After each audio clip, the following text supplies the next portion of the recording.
Halo, selamat datang kembali di video pembelajaran online. Hari ini kita akan membahas sebuah topik yang sangat menarik, yaitu tentang video presentasi.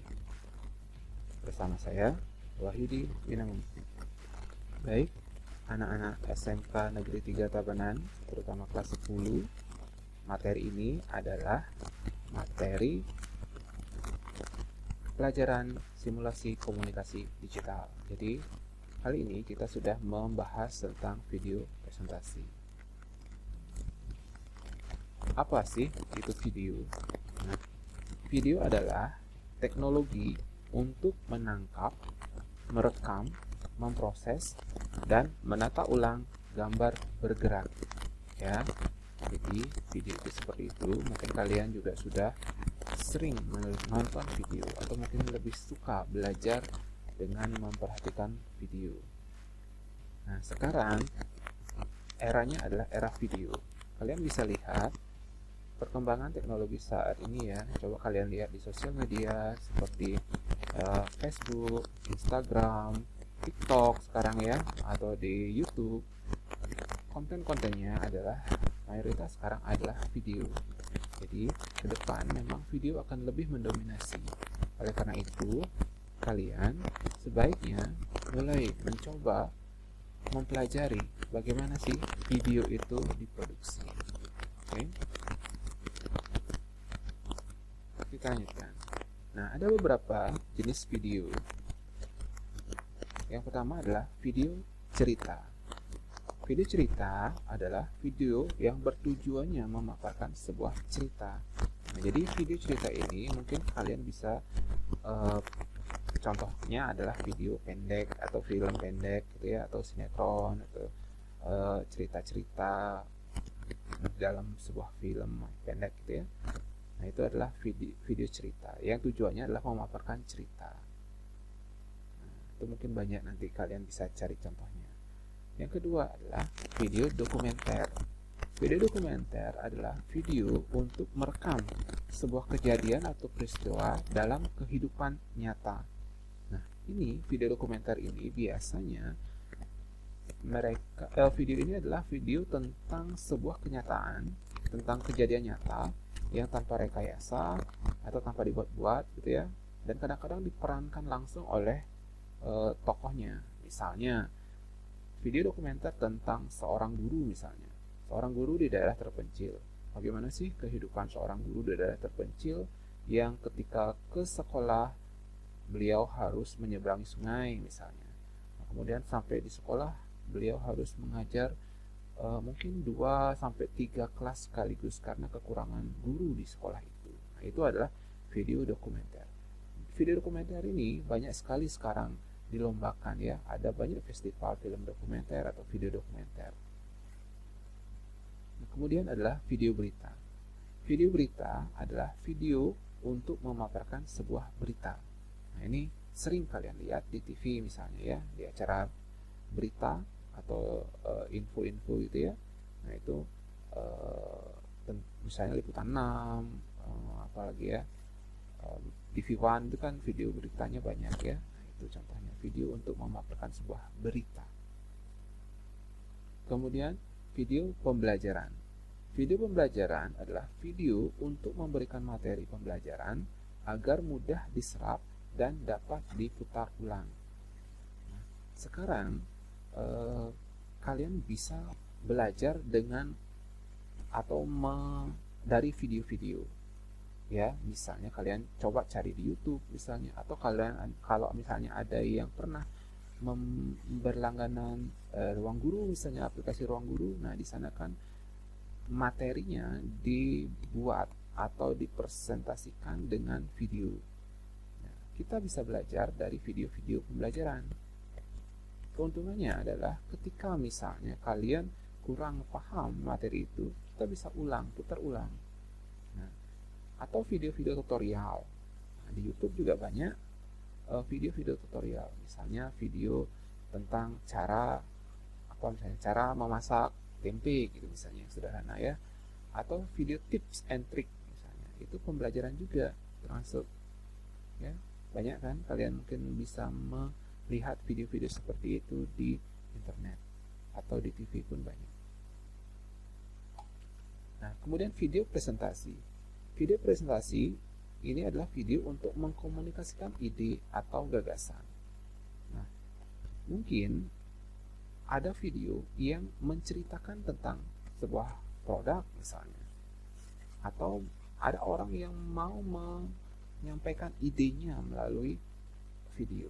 Nah, itu adalah video presentasi. Atau mungkin video kampanye gitu, bisa mungkin dimasukkan ke dalam video presentasi. Atau sebuah perusahaan teknologi misalnya Apple gitu misalnya ya, dia mengeluarkan produk baru, kemudian dia meluncurnya melalui sebuah video presentasi. Apalagi zaman COVID sekarang ya, pandemi sekarang, banyak acara-acara yang dulunya ada seremonialnya sekarang tidak ada. Akhirnya menggunakan video, misalnya ada peluncuran mobil gitu misalnya. Kalau zaman dulu peluncuran mobil itu di acara pameran, karena pandemi pameran tidak ada. Nah, perusahaan mobil otomotif itu menggunakan video untuk meluncing atau memperkenalkan produk mobil terbarunya kepada masyarakat. Nah, itu video presentasi. Kemudian ada video animasi. Video animasi adalah video yang merupakan hasil pengolahan gambar sehingga seolah-olah terlihat bergerak. Nah, video animasi ini banyak ya, kalian lihat film-film animasi. Ada animasi 2 dimensi, ada animasi 3 dimensi. Mungkin di pertemuan selanjutnya kita akan bahas apa sih perbedaan animasi 2 dimensi dan animasi 3 dimensi. Atau misalnya kalian lihat film Upin Ipin gitu misalnya ya, Bobo Boy, Naruto. Nah, itu adalah video animasi. Oke, kita lanjutkan ya. Nah, sekarang kita ke video presentasi. Nah, dalam video presentasi terdapat kata presentasi dan video. Pengertian presentasi yaitu suatu kegiatan atau media untuk menyampaikan informasi, pesan, menawarkan kepada seseorang tentang suatu, baik barang maupun jasa. Ya. Nah, kemudian video pengertiannya adalah teknologi untuk menangkap, merekam, memproses, dan menata ulang gambar bergerak. Nah, tadi kan sudah kita bahas di slide sebelumnya ya, video itu. Nah, presentasi itu adalah kegiatan atau media untuk menyampaikan informasi, pesan, menawarkan pada seseorang tentang sesuatu, baik barang ataupun jasa. Jadi, apa itu video presentasi? Jadi, video presentasi adalah video untuk mengkomunikasikan ide atau gagasan yang digunakan untuk memperkenalkan produk atau cara kerja yang dibuat melalui proses merekam gambar dan suara, menata urutan, dan menyambung atau memotong gambar dan menyatukannya menjadi kesatuan yang utuh. Ya. Nah, ini nanti kalian bisa stop video ini. Kalian mungkin mau dicatat silahkan, atau dibaca ulang boleh gitu ya. Fungsi presentasi video atau fungsi video presentasi. Yang pertama adalah menyampaikan informasi. Informasi dan pesan akan mudah diterima sehingga tujuan ke penerima dapat tercapai. Nah, jadi kalau misalnya kita menyampaikannya dalam format video, informasi yang kita sampaikan itu akan lebih mudah diterima. Mempengaruhi ya, fungsi yang kedua adalah mempengaruhi. Setelah audiens selesai menyaksikan presentasi video, dengan harapan dapat mempengaruhi dan mengikuti apa yang sudah ditampilkan ya. Nah, harapannya penonton tadi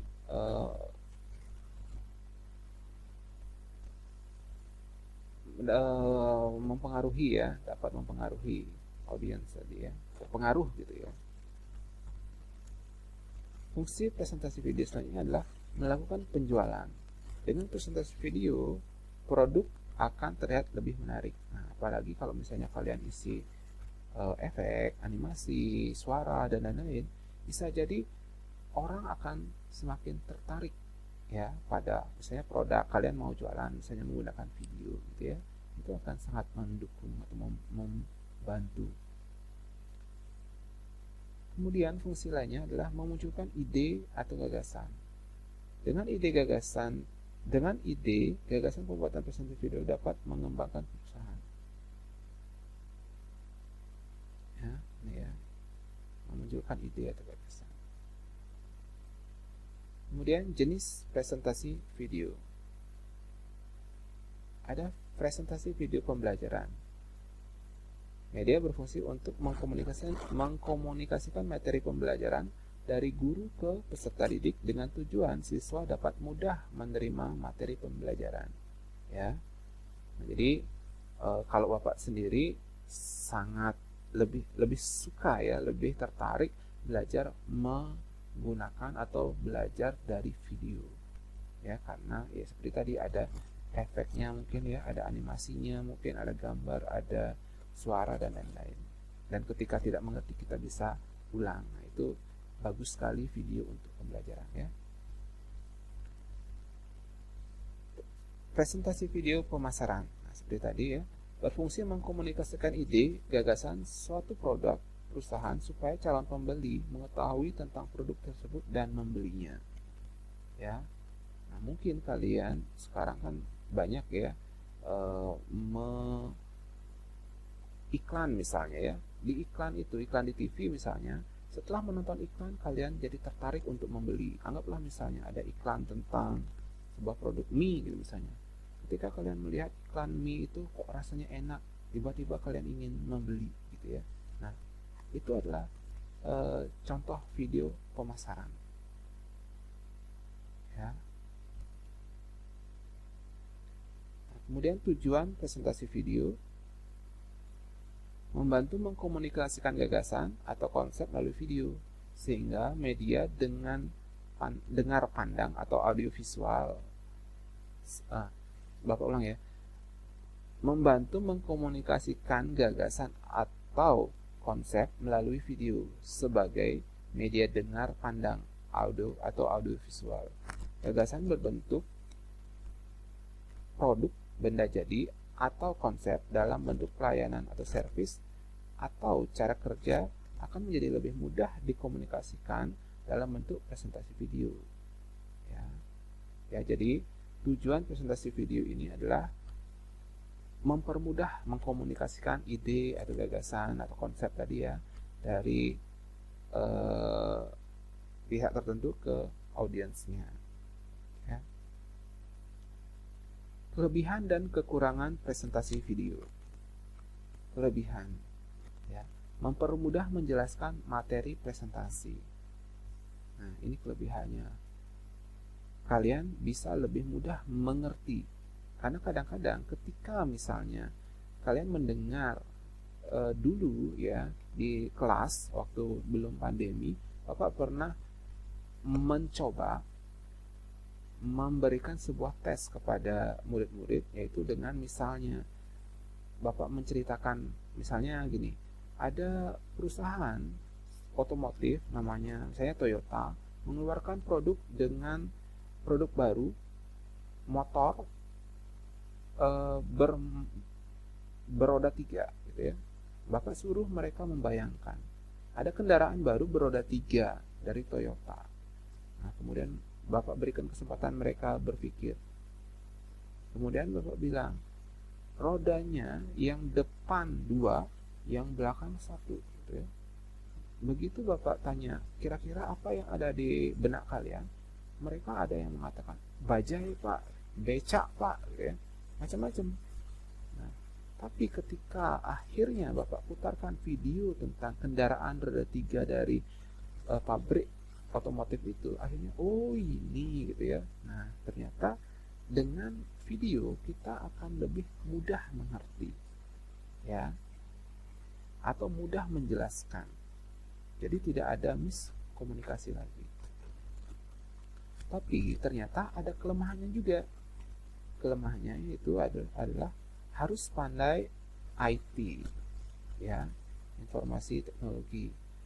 Harus dapat berbicara di depan publik dengan bahasa yang baik dan benar supaya orang-orang yang mendengarkan atau yang mendengar paham dari yang dimaksud videonya. Ya, artinya dalam membuat video ini kita harus mengerti teknologi. Misalnya kalian harus bisa membuat videonya, kemudian kalian harus bisa ngomong di depan kamera. Nah, dan ini perlu latihan. Termasuk Bapak dalam membuat video pembelajaran kali ini, Bapak juga masih terus mencoba gitu ya. Mencoba agar menjadi terus lebih baik. Mungkin di sebelumnya ini tadi ada beberapa kata-kata Bapak yang kurang enak didengar gitu ya, atau masih terbata-bata. Nah, itu adalah bagian dari proses pembelajaran. Nah, itu kelemahannya. Jadi harus pandai IT dan harus dapat berbicara di depan publik dengan bahasa yang baik dan benar supaya orang yang mendengar paham gitu ya. Kadang-kadang orang yang belum terbiasa ngomong di depan kamera itu gugup dan mungkin isi presentasinya nggak jelas jadinya. Itu adalah kelemahannya. Kemudian langkah-langkah membuat video. Nah, ini ada beberapa tahapan ya. Yang pertama adalah tahap praproduksi. Tahap praproduksi itu adalah perencanaan, persiapan ya, perencanaan atau persiapan. Mungkin Bapak sampaikan garis besarnya dulu ya. Tahap keduanya adalah tahap produksi atau tahap pengambilan gambar atau tahap syutingnya. Dan yang ketiga adalah tahap pasca produksi atau editing atau penyelesaian videonya. Ya. Ini ya, praproduksi, produksi, pasca produksi. Nah, apa saja tahap-tahap ini? Kita coba bahas bertahap ya. Praproduksi. Ini tadi ya. Praproduksi ya. Praproduksi merupakan tahap perencanaan. Secara umum merupakan tahapan persiapan sebelum memulai proses produksi atau syuting film atau video. Pada intinya, tujuan praproduksi adalah mempersiapkan segala sesuatu agar proses produksi dapat berjalan sesuai konsep dan menghasilkan suatu karya video digital video sesuai dengan harapan. Untuk memulai pemrosesan video dibutuhkan beberapa langkah sebagai berikut. Nah, jadi tahap praproduksi ini adalah tahap persiapannya. Apa saja persiapannya? Mungkin yang pertama adalah kalian mencari ide atau gagasan. Adalah rancangan yang tersusun dalam pikiran atau sama halnya dengan cita-cita.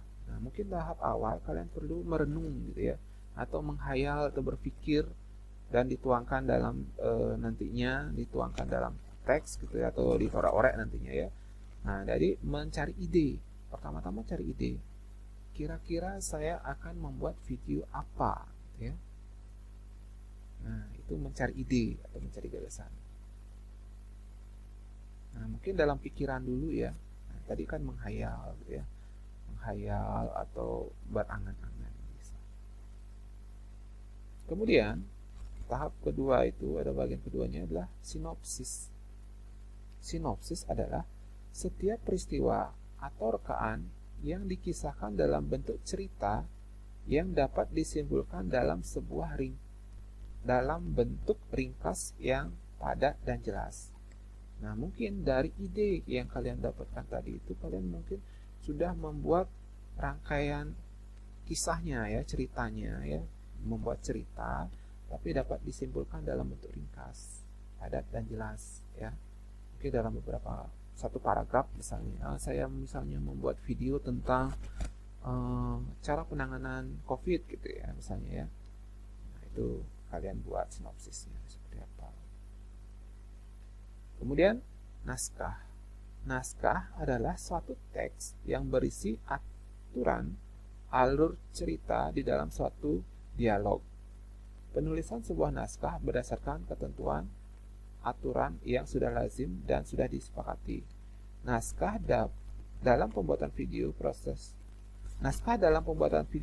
kali ini dibuat agar sang presenter mengikuti detail dari presentasi yang akan disampaikan. Nah, misalnya kalian akan membuat video presentasi tentang yang tadi, misalnya tentang cara pencegahan COVID misalnya ya, tentang 3M misalnya gitu ya. Nah, mungkin kalian harus mulai menyusun naskahnya. Apa yang akan saya omongkan nanti?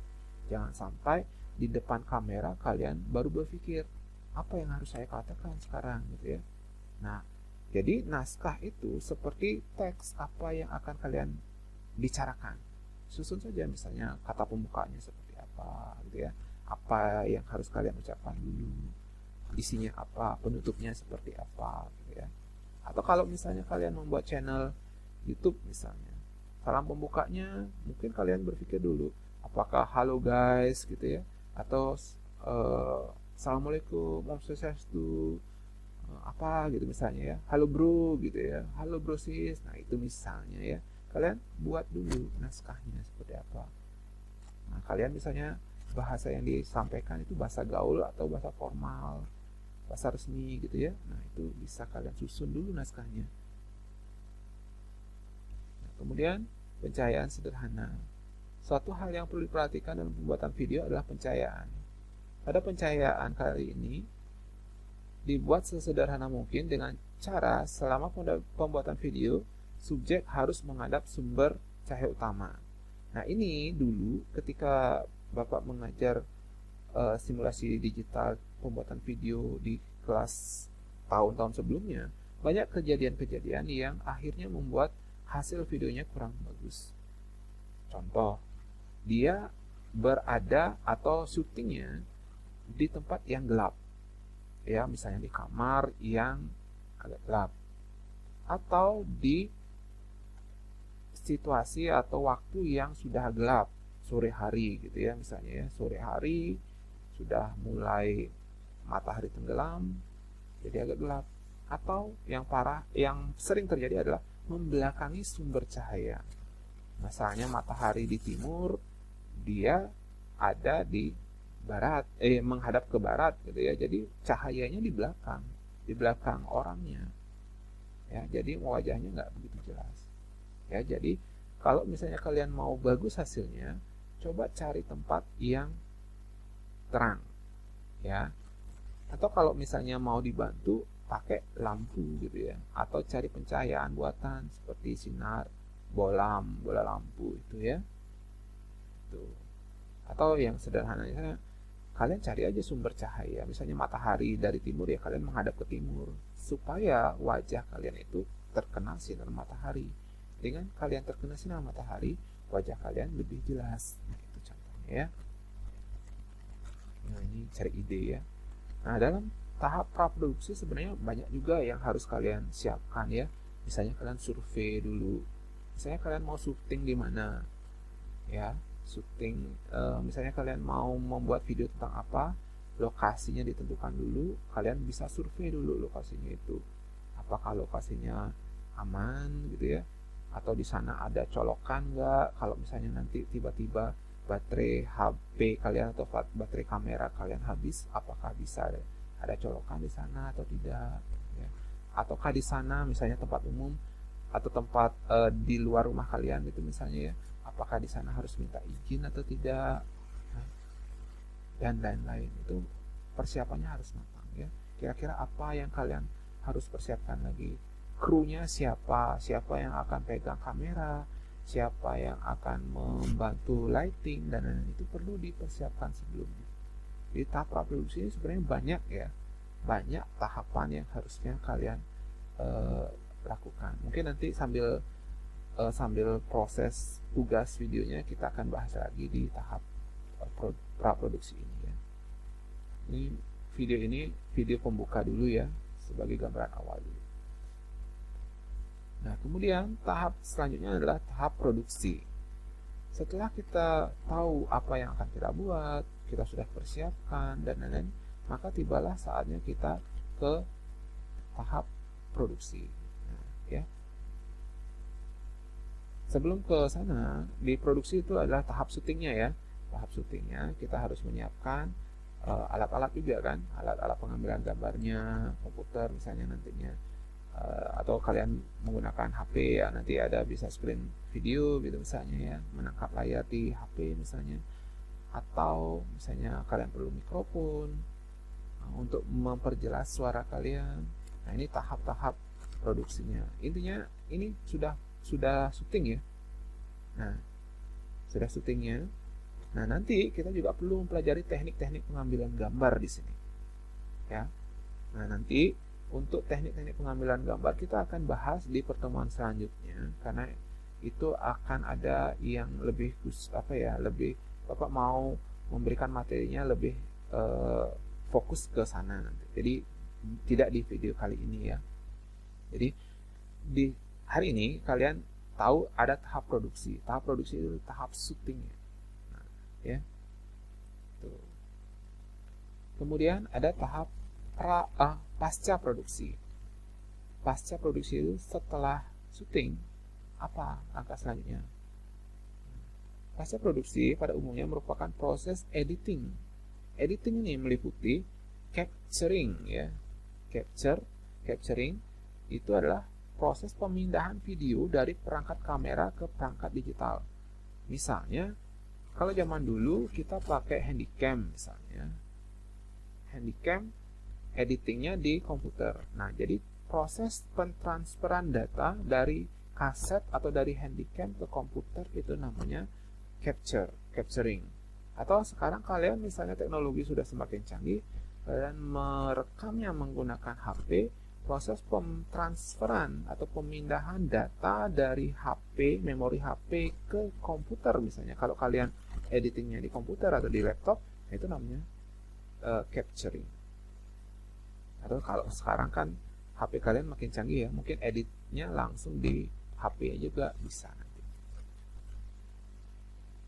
Kemudian prosesnya adalah pemotongan. Ini proses pasca produksi yang kedua adalah pemotongan. Memotong hasil rekaman agar menjadi lebih baik. Nah, kadang-kadang ada beberapa adegan yang perlu dipotong kan. Mungkin berlebihan gitu ya, atau salah gitu, kita perlu potong. Nah, itu proses editing. Nah, itu kita perlu memilih-milih bagian-bagian yang kita mau pakai, bagian mana yang tidak dipakai kita buang gitu ya, di editing. Kemudian digabungkan. Misalnya dari potongan gambar pertama dengan potongan gambar kedua kita gabungkan, kita susun, kita gabungkan. Nah, itu di proses penggabungan. Kemudian kita bisa menyisipkan, proses penyisipan. Mungkin kita beri musik, back sound gitu ya. Kemudian efek, misalnya ada efek misalnya efek tepuk tangan misalnya. Kalau kalian presentasi gitu, misalnya ada tepuk tangannya kah, atau efek piring jatuh atau apa, bom gitu misalnya ya, suara bom dan lain-lain. Atau proses dubbing itu adalah proses penambahan suara ya. Misalnya kalian waktu rekaman, waktu syuting kalian hanya merekam video saja ya, merekam gitu ya, mengambil stok gambar, stok video, kemudian ketika editing baru kalian isi suara. Nah, itu proses mengisi suara itu namanya dubbing ya. Atau kalian isi animasi, isi teks, nah itu bagian menyisipkan itu.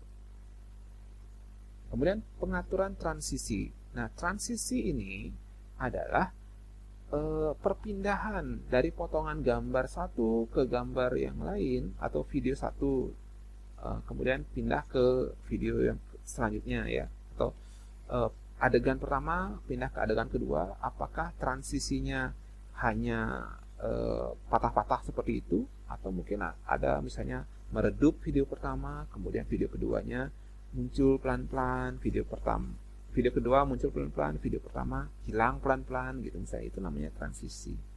Atau mungkin perubahannya transisinya berbentuk hati misalnya, berbentuk kotak misalnya, dan lain-lain. Itu banyak ya.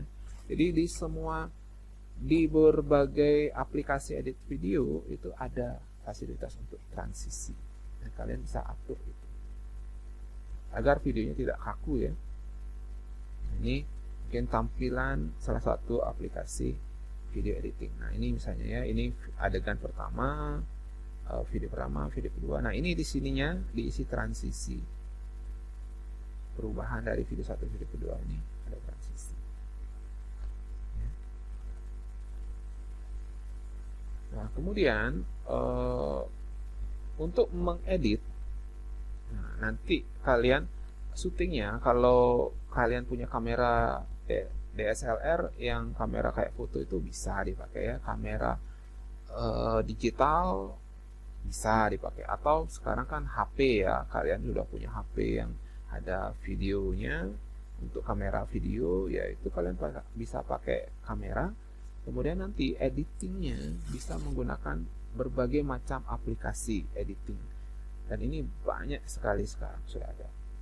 Kalau di komputer ada Corel Video Studio, ada Camtasia. Nah, kalau di HP ada KineMaster, Video, After Presenter, Windows Movie Maker. Ini di komputer ya, komputer atau di laptop berbasis Windows ada. Adobe Premiere. Nah, ini sudah pro ya. Kalau misalnya kalian mau mengedit video lebih profesional, bisa menggunakan Adobe Premiere di komputer. Tapi Adobe Premiere ini biasanya agak berat filenya atau prosesnya agak berat, renderingnya agak lama, tapi efek atau fasilitas yang disediakan banyak sekali. Nah, ini ada banyak sekali yang lain sebenarnya ya, ada Filmorago dan lain-lain ya, Videoshop dan lain-lain. Nah, ini mungkin ya, atau kalian cari, kalau misalnya kalian di HP mungkin di Play Store cari editing video, mungkin banyak sekali ada. Atau mungkin sekarang kan ada sosial media yang langsung edit video seperti TikTok gitu ya. TikTok itu kan sudah langsung kita bisa ngerekam, langsung kita bisa edit di sana, ada banyak filter, ada banyak stiker, efek dan lain-lain, dan kita langsung bisa posting di sana. Oke. Nah, mungkin untuk saat ini itu dulu ya. Nah, jadi untuk hari ini kalian tahu bahwa video itu seperti itu, video presentasi tadi seperti itu, kelebihan kekurangannya, jenis-jenisnya, video apa, fungsinya apa, kemudian tahapan membuat video itu ada 3, ada praproduksi, produksi, dan post-produksi. Kemudian ada banyak sekali aplikasi-aplikasi yang bisa dicoba. Nah, jadi untuk kali ini itu dulu. Kemudian di pertemuan selanjutnya mungkin kita akan membahas tentang teknik-teknik pengambilan gambar dan cara editingnya. Itu ya. Oke. Terima kasih atas perhatian kalian semua. Mudah-mudahan video kali ini bermanfaat. Nanti untuk tugas kita akan bahas di Classroom atau di WA group ya. Sekali lagi terima kasih.